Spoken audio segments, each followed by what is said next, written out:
దేవుని వాక్యం పట్ల ఆసక్తి గలవారికి, దేవుని జ్ఞానాన్ని నేర్చుకోవాలనుకునే వారికి,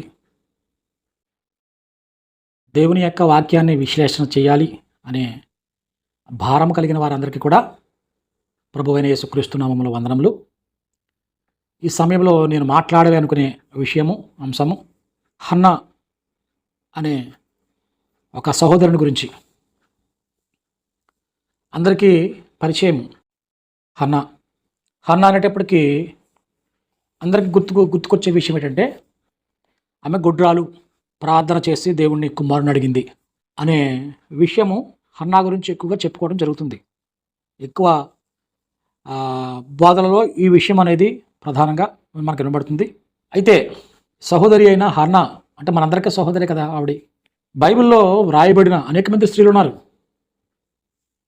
అయితే ఈ స్త్రీలలో దేవుని చేత ఒక ప్రత్యేకమైన గుర్తింపు పొందిన స్త్రీగా హన్నాను మనం చెప్పుకోవచ్చు. హన్నా అనే మాటకు గ్రీకు భాష ద్వారా వచ్చే అర్థం ఏంటంటే కృప అని అర్థం వస్తుంది. ఈ హన్నా గుర్చిన విషయాలు మొదటి సమూయేలు గ్రంథంలో మనకు వినబడతాయి. ఆ విషయాలు మనకు అక్కడ కనిపిస్తాయి. ఇవి న్యాయాధిపతులు వారు జీవించిన కాలంలో జరిగిన విషయాలు. ఇవన్నీ కూడా క్రీస్తు పూర్వము 1000 సంవత్సరాల కాలం నాటి చరిత్ర. అయితే దాని గురించి మనము మొదటి సమూయేలు గ్రంథం 1వ అధ్యాయం 1వ వచనంలో ఎఫ్రాయిము మన్యమందు రామతయి స్మోఫీము పట్టణపు వాడు ఒకడు ఉండెను. అతని పేరు ఎల్కానా. అతడు ఎఫ్రాయిమీయుడైన సూపునకు పుట్టిన తోహు కుమారుడైన ఎలుహునకు జననమైన యెరోహాము కుమారుడు. అతనికి 2 భార్యలు. వీరిలో ఒకని దాని పేరు హన్నా, రెండవ దాని పేరు పెనిన్నా. పెనిన్నాకు పిల్లలు కలిగిరి కానీ హన్నాకు పిల్లలు లేకపోయిరి. ఇది భర్త ఎవరంటే ఎల్కానా. వీళ్ళు నివసించిన ప్రాంతం అనేది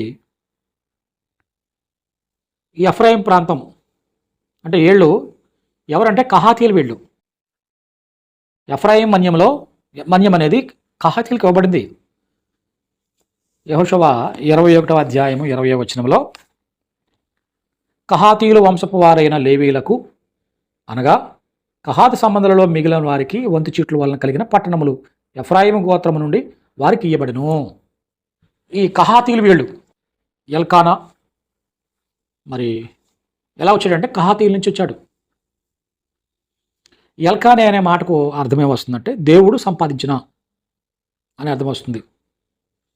ఇంకా వీళ్ళని గురించిన సమాచారం మొదటి దినవృత్తాంతములు 6వ అధ్యాయం 27వ వచనంలో నహతు కుమారుడు ఏలియాబు, ఏలియాబు కుమారుడు యెరోహాము, యెరోహాము కుమారుడు ఎల్కానా. తర్వాత సమూయేలు అనే పేరు అనేది పక్కన రాయబడింది. అంటే మరి పుట్టిన కుమారుడు అనే దాని గురించి తర్వాత ఆ విషయం వస్తుంది.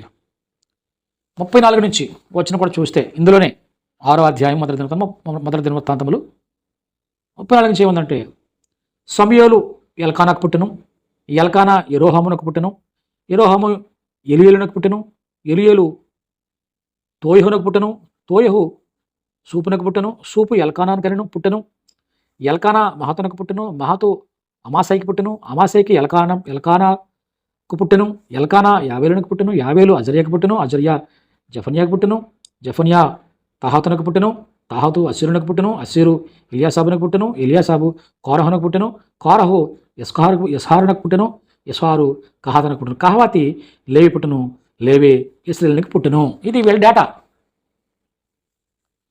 ఈ ఎల్కానా అనేవాడు ఎక్కడి నుంచి వచ్చాడు? వీళ్ళందరూ లేవీలు. వీళ్ళు నివసించే ప్రాంతం ఎఫ్రాయిం మన్యము. వీళ్ళు కహాతీలు, లేవీల్లో కహాతీలు. ఈ కహాతీల పని ఏంటి? ఎందుకంటే ముందు చెప్పుకుంటున్నామంటే ఈ స్టోరీలోనే దాంట్లోంచే వస్తుంది విషయం అనేది, అందులోంచి వస్తుంది. వీళ్ళ పని ఏంటి అంటే సంఖ్యాకాండం 3వ అధ్యాయం 30-31 వచనాలు. కహాతీయుల వంశముల పితరుల కుటుంబమునకు ప్రధానుడు ఉజ్జీయేలు కుమారుడు ఎలీషాపాను. వారు మందసము, బల్ల, దేవపక్ష వేదికలు తాము సేవ చేయ పరిశుద్ధ స్థలంలోని ఉపకరణములను అడ్డతరియు కాపాడి దాని సమస్త సేవయు జరపవలసిన వారు. అది వీళ్ళ పనులు. కహాతీలు చేయవలసిన పనులు అవి. కహాతీలకు ఈ పరిశుద్ధ స్థలం యొక్క పనులన్నీ కూడా వాళ్ళు చేయాలి కహాతీలు. అది వాళ్ళ బాధ్యత. 7వ అధ్యాయం 9వ వచనం కూడా సంఖ్యాకాండము. కహాతీయులు కీయలేదు, ఎలాగనగా పరిశుద్ధ స్థలపు సేవ వారిది, తమ భుజముల మీద మోయటయే వారి పని కనుక వారికి వాహనాలు ఇవ్వలేదు. వీళ్ళ భుజాల మీద మొయ్యాలి. పరిశుద్ధ స్థలంలో వీళ్ళ పనులు చాలా ప్రాముఖ్యమైన పనులు కదా. దేవుని యొక్క పరిశుద్ధ స్థలముకు ఆ గుడార సంబంధమైన పని వీళ్ళది. చాలా మొత్తం పనంత ఎక్కువ పని ఆ పరిశుద్ధ స్థల సంబంధమైన పని వీళ్ళది, కహాతీయులది. అంటే ఎల్కానా చేయాల పని, ఎల్కానా డ్యూటీ అది. ఎల్కానాకు సంబంధించిన కుటుంబీకులందరూ చేయవలసిన పని, కహాతీయులందరూ కూడా చేయవలసిన పని అది. అయితే వీళ్ళని ద్వారపాలకులుగా తర్వాత దావీదు కాలం వచ్చేటప్పటికి వారు మొదటి దినవృత్తాంతములు 9వ అధ్యాయం 19వ వచనంలో, మరియు కోరహు కుమారుడగు ఎలియాసాపునకు పుట్టిన కోరే కుమారుడైన షల్లూము వారిని పితరుని ఇంటి వారిని సహోదరులు కోరహీలు సేవా సంబంధమైన పనుల మీద నుండి గుడారమునకు ద్వారపాలకులై ఉండిరి. వారి పితరులు యెహోవా పాలెమునకు కావలి వారై ఉండి ప్రవేశ స్థలమును కాల్చుండిరి. ఇది దావీదు వారిని ద్వారపాలకులుగా నియమించాడు. ప్రాముఖ్యమైన పని కదా దేవాలయం పని, గుడార సంబంధమైన పని. ఇక్కడ న్యాయాధిపతుల కాలంలో గుడార సంబంధమైన పని. దావీదు కాలంకి వచ్చేటప్పటికి ఇంకా కొంచెం ఇంకా ఎక్కువ ప్రాధాన్యత కలిగిన పనులు వారు కలిగి ఉన్నారు. అయితే ఇదంతా ఎవరి కాలంలో జరుగుతుంది అంటే ఈ ఎల్కానా, ఈ హన్నా, ఈ పెనిన్నా అనేవాళ్ళు, ఈ కుటుంబం అనేది న్యాయాధిపతుల కాలంలో ఉన్నది. న్యాయాధిపతులు 17వ అధ్యాయం 6వ వచనంలో ఎలా ఉంది పరిస్థితి? ఆ దినములలో, ఏ దినములు? న్యాయాధిపతులు కాలంలో ఇశ్రాయేలులకు రాజు లేడు, ప్రతివాడును తన ఇష్టానుసారంగా ప్రవర్తించు వచ్చును. అలా ఉంది పరిస్థితి. న్యాయాధిపతుల కాలంలో పరిస్థితి ఎలా ఉంది చూడాలి మనం. అక్కడ అధికారి లేడు, అసలు ఏ పనులు లేవు, జరగటం లేదు. ఆలయ సంబంధమైన పనులు సరిగ్గా లేవు. అసలు ఎల్కానాకి పని లేదు. అసలు ఆలయ సంబంధమైన ఆ గుడాల సంబంధమైన విషయాలే ఉద్దేశాలు అందరూ ఎవరి ఇష్టానుసారంగా ఉన్నారు అంతే. అక్కడ దేవుని కార్యము సక్రమంగా లేదు అనేదే ఈ వచనం యొక్క సారాంశం. ఇష్టానుసారంగా ఉన్నారు, ఎవరు నచ్చినట్లుగా ఉన్నారు. వెళ్తే వెళ్తారు, గుడారానికి చేస్తే చేస్తారు అంతే తప్ప పర్టికులర్గా ఒక వాళ్ళకి నడిపించే నాయకత్వం లేదు అక్కడ. అది మెయిన్ ఇక్కడ చెప్పుకోవాల్సింది ఏంటంటే రాజు లేడు. కట్టడం ఉండదు రాజు లేకపోతే, ఒక క్రమం ఉండదు రాజు లేకపోతే. రాజు లేడు, ఇప్పుడు నడిపించే నాయకుడు లేడు. పెద్ద ప్రాబ్లం అది న్యాయాధిపతుల కాలంలో, ప్రజలకు పెద్ద ప్రాబ్లం. అలాంటి పరిస్థితుల్లో జీవించిన విధానంలో ఈ ఎల్కానా, ఈ హన్నా, పెనిన్నా వాళ్ళు జీవించారు. 21వ అధ్యాయము చివరిలో కూడా ఈ మాట ఎందుకు తీసుకుంటున్నామంటే మనం 25వ వచనం, ఆ దినములలో, న్యాయాధిపతుల దినములలో ఇశ్రాయేలులకు రాజు లేడు, ప్రతివాడును తన ఇష్టానుసారంగా ప్రవర్తించవచ్చును. ఇలాగైపోయింది. ఎవరికి దేవుని పనులు లేవు, దేవుని బాధ్యతలు లేవు. ఎవరికి నచ్చినట్లు కూడా బతికేస్తున్నారు, ఎవరి ఇష్టానుసారంగా కూడా బతుకుతున్నారు. ఎవరి మాట ఎవరు వినరు. ఏ ధర్మం లేదు, ఏ కట్టడం లేదు, ఏ అధికారం లేడు, ఏ రాజు లేడు, ఏ న్యాయం జరిగించే సరైన వాళ్ళు లేడు. అది పరిస్థితులు అక్కడ. హన్నా జీవించిన అన్న ఉన్న కాలంలో పరిస్థితి అలా ఉంది. ఇశ్రాయేలు యొక్క జీవన విధానం అలా ఉంది. అయితే ఇక్కడ ఆ కాలంలో షిలోహులో ఈ గుడారం ఉంది న్యాయాధిపతుల కాలంలో. దానికి ఎవరున్నారంటే యాజకులు. ఏలి ఉన్నాడు యాజకుడు. అయితే ఏలి యాజకత్వంలో వాళ్ళ తర్వాత ఏలి పెద్దవాడు అయిపోయాడు, ముసలివాడు అయిపోయాడు, కుమారులు చేస్తున్నారు యాజకత్వ పని.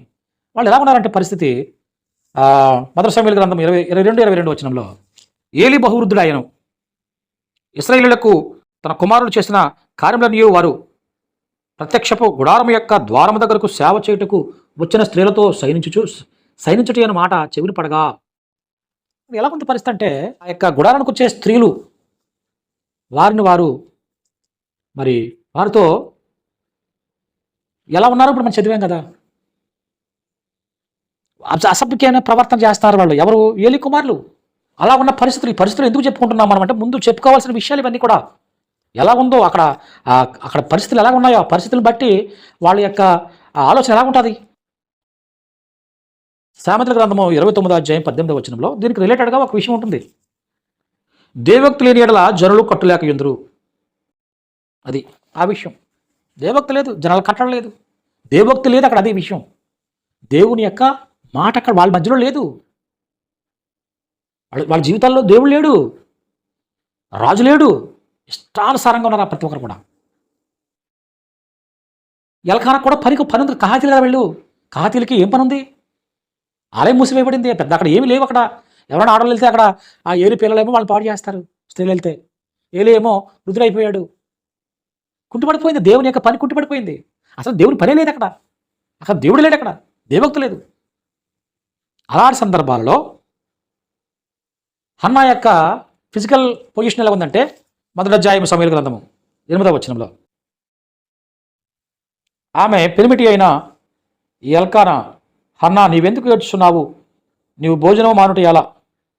నీవు భోజనము ఎందుకు, నీవు అలా ఉన్న విచారం ఎందుకు ఉన్నావు? 10 మంది కుమారుల కంటే నేను విశేషమైన మరి కాదని చెప్పిస్తున్నాడు. ఎందుకు విషయం ఏంటంటే, ఆమె కుమారుని కనాలనే ఉద్దేశం, కుమారుని మాత్రమే కనాలి. ఏంటి అందులో ఉన్న పాయింట్ ఏంటి? ఎందుకంటే ఆమెకు గొడ్రాలు, ఆమె పిల్లలు లేరు, అది ప్రాబ్లం. ఆమె గొడ్రాలు, పిల్లలు లేరు. అయితే ఇప్పుడు మగ కుమారుని ఎందుకు కనాలనుకుంది అంటే, గొడ్రాలు నేను అనే నింద తీసేసుకుందాము అనే పాయింట్లో అడిగిందా మగ కుమారుని? మగబిడ్డ ఎందుకు అడిగింది? ఎందుకు అంత కేర్ తీసుకుంది ఆ విషయంలో? మగబిడ్డనే కేర్ తీసుకుంది, ఎందుకు తీసుకుంది? నింద పోగొట్టుకోనకైతే ఆమె అడగలేదు దేవుణ్ణి. ఆవిడ జీవితంలో చాలా గట్స్ ఉన్న మనిషి అన్న, చాలా ధైర్యవంతురాలు. గర్భం లేకపోయినా ఆ నింద పెద్ద కేర్ చేయదు, పెద్ద కేర్ చేయదు ఆ విషయం. దేవుడిని కావాలని అడిగింది, నాకు మగ కుమారుడు కావాలి. ఈ మగ కుమారుడు కావాలని అడిగేదే హన్నా యొక్క జీవితంలో పెద్ద విషయం. అది చాలా పెద్ద విషయం, చాలా ఉన్నతమైన విషయం. అది ఎంత బాధ్యత గల విషయం అంటే, మొదటి సమూయేలు గ్రంథం 1వ అధ్యాయము 9 నుంచి 18 వచనాలు చదువుకుంటే ఎన్నో వస్తాయి. మొత్తం అన్ని ఇందులో ఉంటాయి. ఏమడిగింది? మగబిడ్డను కావాలని అడిగింది. 11వ వచనం, సైన్యములకు అధిపతికి యెహోవా నీ సేవకురాలను నాకు కలిగి ఉన్న శ్రమను చూచి నీ సేవకురాలైన నన్ను మరొక జ్ఞాపకం చేసుకుని నీ సేవకురాలనైన నాకు మగపిల్లను దయచేసిన ఎడల వారిని తల మీదగా క్షౌరపు కత్తి ఎనటిని రానీయక వాడు బ్రతుకు దినంలోనియు నేను వారిని యెహోవానకు నీకు అప్పగింతులని మొక్కుబడి చేసుకుని ఆమె యెహోవా సన్నిధిని ప్రార్థన చేయుచుండగా ఏలీ ఆమె నోరు కనిపెట్టుచుండెను. ఇందు విషయాలు ఏంటంటే, మగబిడ్డ నాకు నీకు అప్పగిస్తాను. ఎంతోమంది స్త్రీలు ఉన్నారు అక్కడ, ఎవరికి రాలేదు ఈ ఆలోచన. ఏంటి ఇందులో విషయం ఏంటి? మగబిడ్డ నాకు నీకు ఇస్తానంటే అందులో విషయం ఏంటి? విషయం ఏంటంటే, ప్రభువా ఏం ప్రార్థన చేస్తుంది తెలుసా అన్నా దేవునికి? ప్రభువా, మేము నివసిస్తున్న ఈ పరిస్థితుల్లో ప్రజలు ఇష్టానుసారంగా ఉన్నారు, యాజకత్వం సరిగా లేదు, దేవోక్తి లేదు, కట్టడ లేదు, రాజు లేడు, నాయకు లేడు. కనుక నా కడుపున ఒక నాయకుని పుట్టించు, నా కడుపున ఒక ప్రవక్తను పుట్టించు,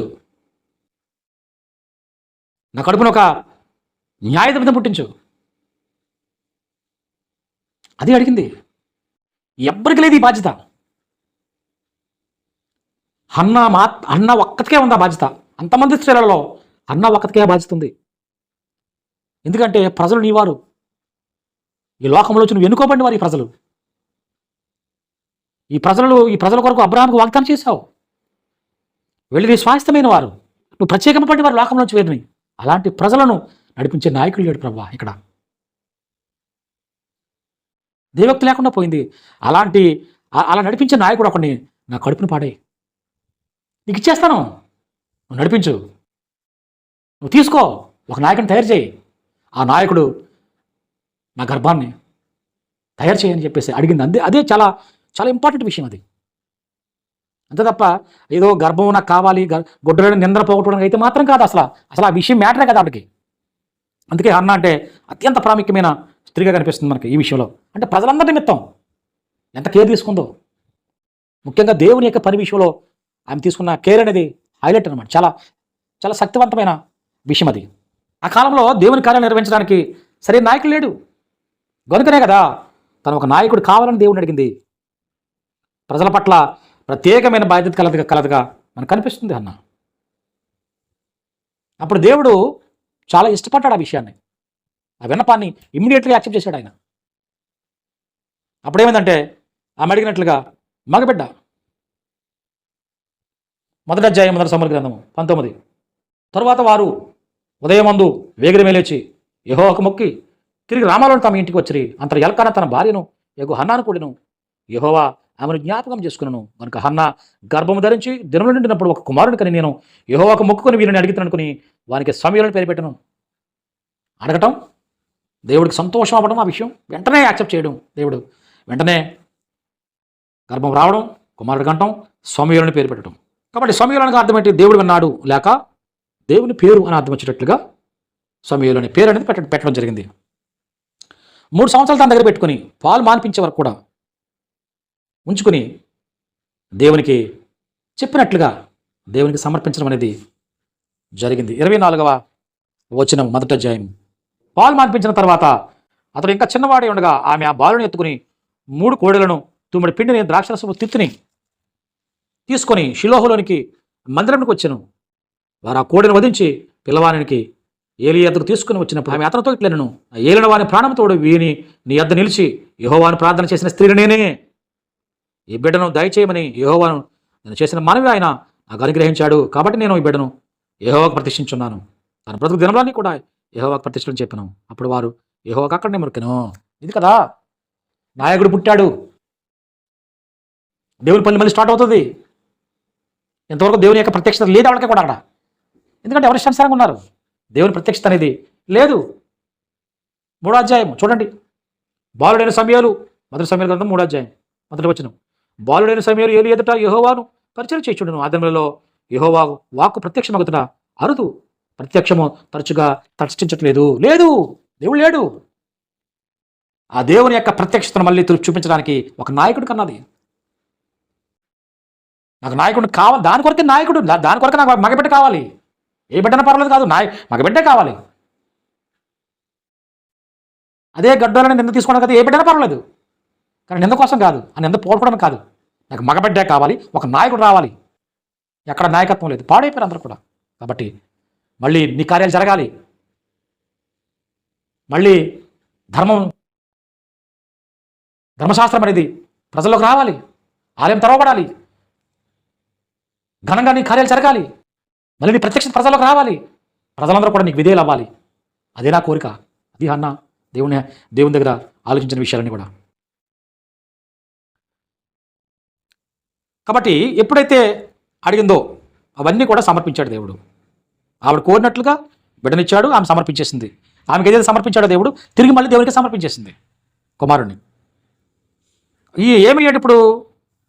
ఈ పుట్టినవాడు ఏమయ్యాడు? మొదటి ప్రవక్త అయ్యాడు. తర్వాత న్యాయాధిపతులలో చివరి న్యాయాధిపతి అయ్యాడు. ఈ సమూయేలు కూడా చివరి న్యాయాధిపతి, మొట్టమొదటి ప్రవక్త. బైబిల్ యొక్క హిస్టరీలో మొట్టమొదటి ప్రవక్త, చివరి న్యాయాధిపతి, మొట్టమొదటి ప్రవక్త. మొట్టమొదటి ప్రవక్తను కన్నది. అది కదా గొప్ప విషయం అన్న అంటే. మొదటి సమూయేలు గ్రంథము 7వ అధ్యాయం 16వ వచనం. ఏటేటా అతడు బేతేలునకు గిల్గాలునకు మిస్పాకును తిరుగుచు ఆ స్థలముల యందు ఇశ్రాయేలులకు న్యాయం తీర్చుండెను. అతని ఇల్లు అదే న్యాయం తీరుస్తున్నాడు. న్యాయాధిపతి చివరిగా న్యాయాధిపతిగా పనిచేశాడు. 3వ అధ్యాయం 20వ వచనంలో, మరియు షిలోహులో యెహోవా మరలా దర్శనమిచ్చుచుండెను. షిలోహులో యెహోవా తన వాక్కు చేత సమూయేలునకు ప్రత్యక్షమగుచు వచ్చెను. సమూయేలు మాట ఇశ్రాయేలులందరిలో వెల్లడి ఆయను. మళ్ళీ ఒక ప్రవక్తనివాడు వచ్చాడు. మరలా దర్శనం వచ్చింది, దేవదర్శనం వచ్చింది. దేవుని మాట సమూయేలు ద్వారాగా ప్రజల యొద్దకు చేరే విధంగా గొప్పగా మంచి కార్యం మళ్ళీ స్టార్ట్ అయింది. దేవుడు మళ్ళీ పనిచేయడం మొదలుపెట్టాడు. అది ఆమె కోరుకున్నది, ఆమె ఊహించింది, అది ఆమె దేవుడు అడిగింది. అది ఏలి దగ్గరికి వచ్చి ఏడుస్తూ అడిగింది అదే.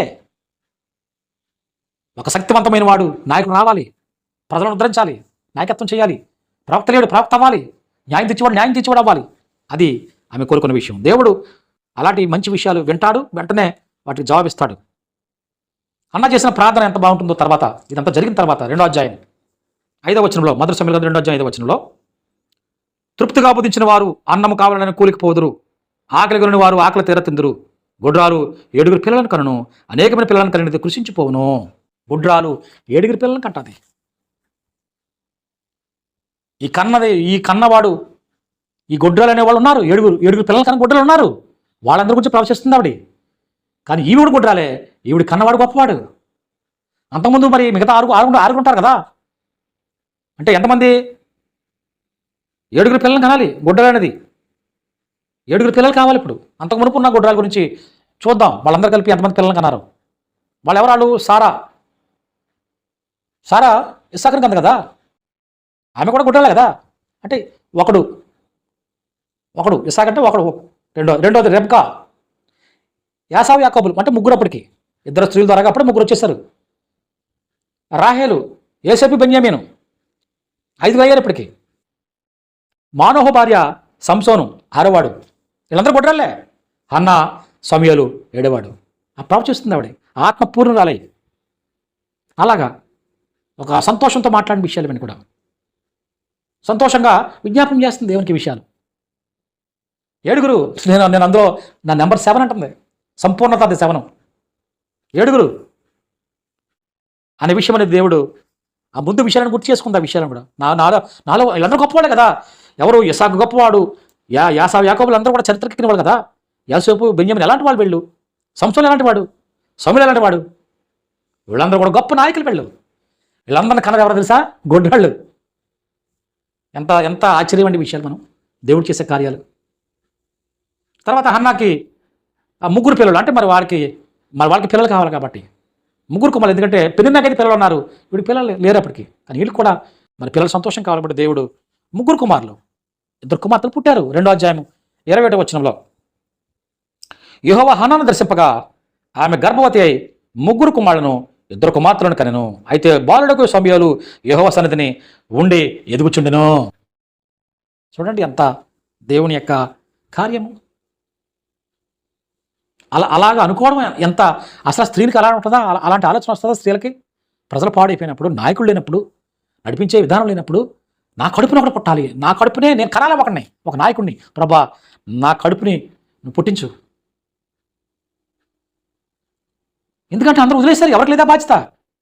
ఒక హన్నాకు మాత్రమే ఆ బాధ్యత ఉంది. అందుకే చివరి న్యాయాధిపతిగా, మొదటి ప్రవక్తగా, ప్రసిద్ధిగాంచిన వాడిగా సమూయేలు ఉన్నాడు. అలాంటి గొప్ప వ్యక్తిని ప్రజలందరి నిమిత్తము నాకే దయచేయి, ఎవరికి బాధ్యత లేదు. ఆలయ సంబంధం వదిలేశారు. అందరూ కూడా ఇష్టానుసారంగా అయిపోయారు. యాజకత్వం లేదు, ఆలయ సంబంధమైన కార్యాలు లేవు, ఎలకానికి పని లేదు. ఎలకాలం ఏం చేయాలి? ఆ మోత మోసే పని కదా. అసలు వాళ్ళు గుడారాలు సరిగ్గా బాగు చేయట్లేదు. గుడారాల సంబంధం పని లేదు. ఆ ఏలి యొక్క కుమారులేమో, వచ్చిన స్త్రీలేమో వాళ్ళు ఇష్టానుసారంగా వాళ్ళ మీద ట్రీట్ చేస్తున్నారు. అదొక పెద్ద భయంకరమైన పరిస్థితి. ఇలాంటి పరిస్థితుల్లో అన్న ఆలోచించిన ఆలోచన, ఒక మంచి కుమారుని కనాలనే ఆలోచన అనేది చాలా అత్యద్భుతమైన విషయం ఇదంతా కూడా. కాబట్టి విషయాలు మనం చాలా జాగ్రత్తగా ఆలోచించే విషయాలు ఇవన్నీ కూడా. అంటే ఒక స్త్రీ ఎలాగ ఆలోచిస్తుందా అనేది ఆశ్చర్యం కదా. మగబిడ్డే కావాలని కోరుకోవడం అనేది ఆశ్చర్యం కదా. మాట తప్పకుండా తీసుకెళ్ళి ఇచ్చేస్తుంది కదా దేవునికి. ఎప్పుడు నుంచి అడిగిందో దేవుని విషయం. ఈ ప్రజలందరూ చూసి ఆమె మనసు చలించిపోతుంది. ఏంటి దేవుని యొక్క పరిస్థితులు ఎలాగైపోయి ఇష్టానుసారంగా అయిపోయారు మనుషులందరూ కూడా.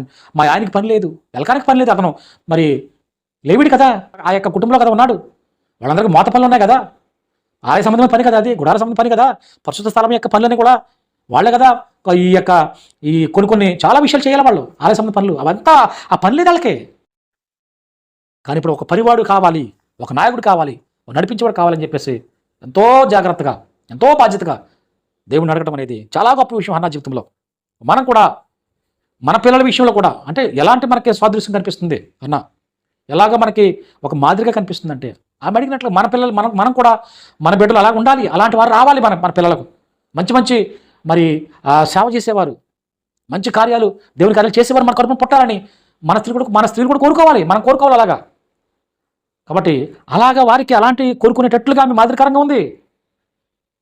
అలాగా ఆమె నుంచి నేర్చుకోవాల్సిన విషయాలు మనకి ప్రాముఖ్యంగా కనిపిస్తున్నాయి.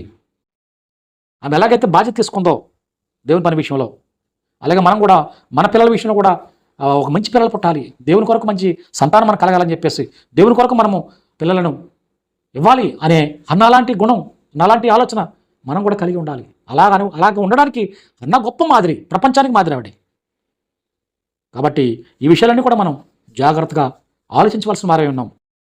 మన పిల్లల విషయంలో కూడా మనం కేర్ తీసుకుని దేవుని యొక్క పనికి మనం మన పిల్లలను ఇచ్చే విధంగా మనం దేవునికి వెళ్ళినప్పుడు కూడా ఆ కోణంలో ప్రార్థన చేద్దాం. ఆ విధంగా ఉండేటట్లుగా అందరినీ కూడా దీవించి ఆశీర్వదించును గాక. నేను ఇంతటితో ముగిస్తున్నాను. అందరికీ వందనములు.